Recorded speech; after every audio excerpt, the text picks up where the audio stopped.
To mount a handle and its locking system, you need a drill, drills and a 90-degree milling cutter. First of all, it's important to determine where the locking indexes will be placed and to measure the width of the frame. This will determine the length of the locking rods. Once cut, the rods are assembled on the mechanism. To pin them, the rods must be drilled radially. The mechanism is easy to assemble.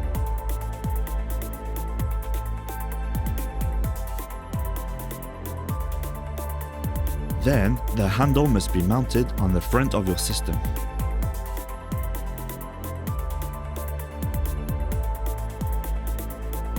The mechanism is mounted on the back of the front panel.